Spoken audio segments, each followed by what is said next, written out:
Good morning. Thanks for joining us for the Farm and Ranch Report. Governor Greg Gianforte and Wyoming Governor Mark Gordon announced the successful translocation of 2 grizzly bears from the northern Continental Divide ecosystem in Montana to the greater Yellowstone in Wyoming.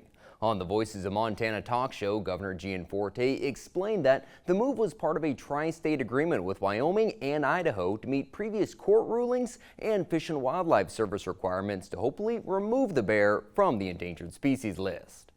One of the issues they've raised is genetic diversity. They said the population seemed to have recovered, but not enough genetic diversity. So we captured a male and a female grizzly bear, and we humanely transported them down to Wyoming. They are now back in the wild, and we've added to the gene pool by supplementing it for the Northern Rockies. Well, USDA says the average value of farmland real estate increased 1.7% from last year to $1,200 per acre.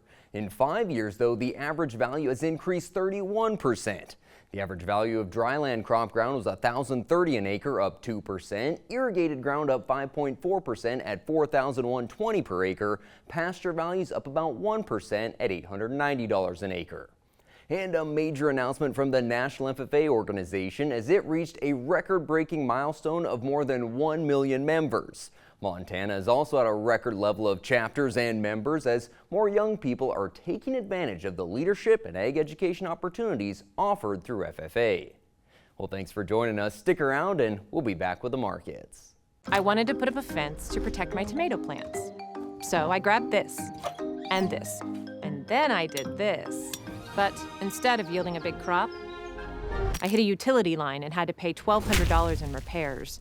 I didn't just lose my pride and joy. I could no longer afford the new stovetop I'd been saving up for. Next time, I'm going to make my free call to 811 before I dig. Learn from Curry and hundreds of others.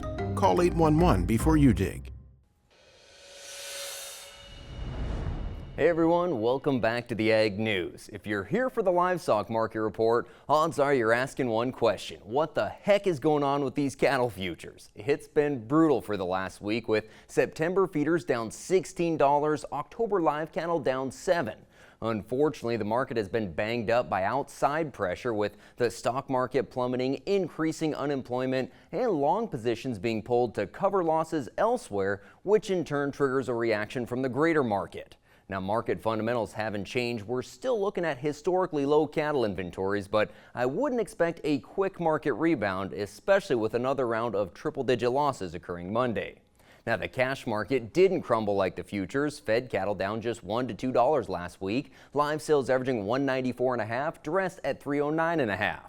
We can expect to see a pullback in the coal cow market this fall, but so far prices remain strong. At Stockman's Livestock in Dickinson, most of the cows sold 134 to 150, bulls 158 to 181, with one big Hereford bull pounding out to $4,400 a head. Now, the lamb sold steady in Newell with 60 to 80 pounders, 215 to 224, the ewes from 79 to 90. And the bearish hangover of economic concerns kept the grain market quiet, but the sharp drop in the dollar should benefit wheat exports, with the U.S. looking very competitive with other exporting countries and weather challenges in Russia, Ukraine, and the EU curbing wheat production. Well, that's it for today's Ag Report. Thanks for joining us. Enjoy your Tuesday.